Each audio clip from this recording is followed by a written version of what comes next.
bakka jirtanitti nagaa fi rahmanni rabbii isin biraa jiraatu. Inshaallah rabbiin kabiyyaan baatitti gabrumullee rabbiin gabrummaa jalaa nu baasu. Kabiyya keenya keessatti ilmaan biyyuma ofii keessatti inshaallah rabbiin du'a jalaa nu baasu. Biyya teenya haa bilisoomsu obboleeyyan kiyya qaqqaalota.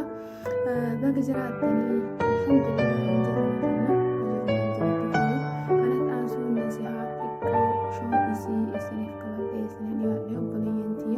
isaan summaan hojjettanii obboleeyyan kiyya akka shamarranii akkuma beekamu biyya kan keessatti faca'anii akka namoota biraatti jiraannu alhamdulillahi rabbil aalamiin ni'ima rabbiin nuuf godhe hundumtuyyuu kanatti aansuni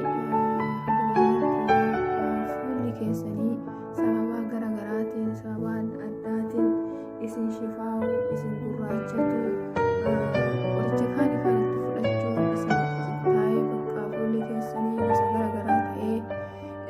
isin of jibbisiisuun baay'ee jira jechuudha nuti warra shamarranii keessa. Kana ta'uuni kaanis binnee kaanis goonee gara mana yaalatu dizaayinii geessu qabu jechuudha. Kanatti aansuun obboleeyyan tiyyaa takka biyyaan baa takka ho'aa takka qorraa takka qilleensa faalamaa baay'atti waan ta'eef jechuudha. Qilleensa uumamaa yeroo hundaa hin argamu qilleensa namtolcheetu jiraatu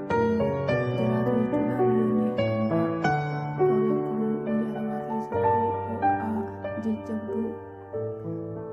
Jabduutu argama yeroo kana keessatti fuulli keenya jijjiiramaa gurraachataa shifaa baasaa cittaa yaa'aa baay'ee kastara jechuudha. Kana keessatti ho'aa ibiddaatii waa baay'eetu argama. Kana keessa waa baay'ee baafnee suppermaarkeetii adda addaa dhaynee bakka dhufnee waan baay'ee baafnee kan ofirraa balleessuuf yaalii baay'ee goona jechuudha. Kanumatti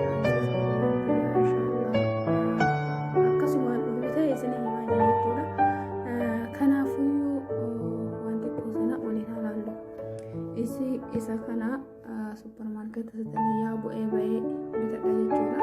Yeroo xiqqoo fi hin balleessaa akkuma argaa jirtanii makshiirri wajjin fayyadaadha.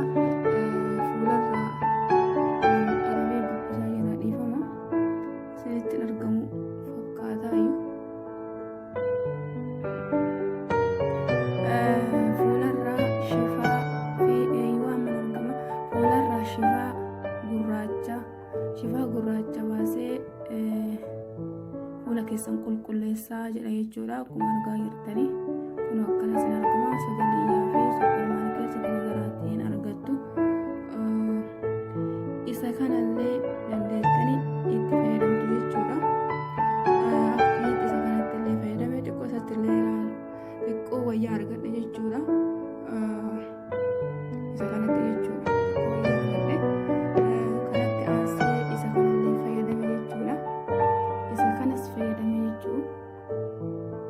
مسؤول الوجه تنظيف الوجه جراني فولان قريقتني كفول الزفو جراني مترك الحلافة أقل اللافوف يفيد الجورة كان مرايو إفني حتى ورن ديتا اتفايد أمتني يو نند أمن موتو يو منازم جورة قزين سلمو بأي قدامتي كون موتو يو كمان غارتن سامنا جورة سامنا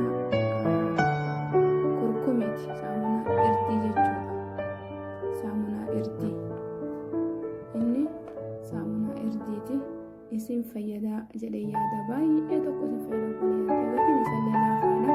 Bakka nutti argachuu danda'atan irdii yoo ta'e mana keessa ni jira jechuudha. Baay'ee waan adda addaati walitti makamee itti fayyadamtanii isa kanatti fayyadamtan jechuudha obboleeyyan kiyya. Baay'ee ina saamunaa kurkum jedha akkuma argaa jirtanii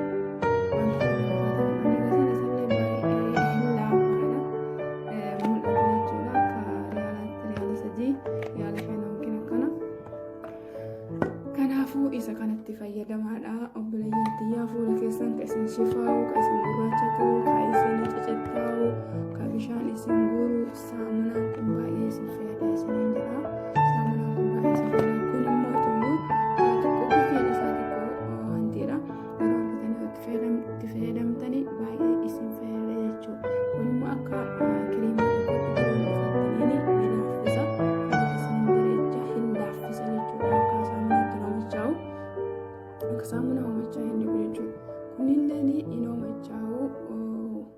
shifaan addaa waan koo irratti fakkeenyaaf nafti keenya kun irra hafaa waan akkasiisanii rigee hin baasa jechuudha.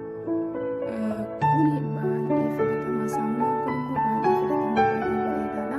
Isa itti fayyadamaa isin jira obboleeyyan warra shamarranii karaa xiqqootti argattanii bakka xiqqootti argattanii hundumti isaaniitu suupermaarkeetii sagalee bakka hunda ni argama. Walaakin gatiin isaa xiqqaadha jechuudha saamunaa kana barbaadan gishirtanii qalqaa biraatiin walitti hidhachuu dandeettanii horkuma mana keessa jiru gadi fidantanii walitti hidhachuu dandeessanii baay'ee isin fayyadaa jedhee yaada ani gara kiyyaatti isatti fayyadamaa jira. Kanaafuu obboleeyyan kiyyaa jabaadhaa itti fayyadamaa nuuf tahaa isiniin jedha. Wassalaamu alaikum warahmatullaahi wabarakaatuh.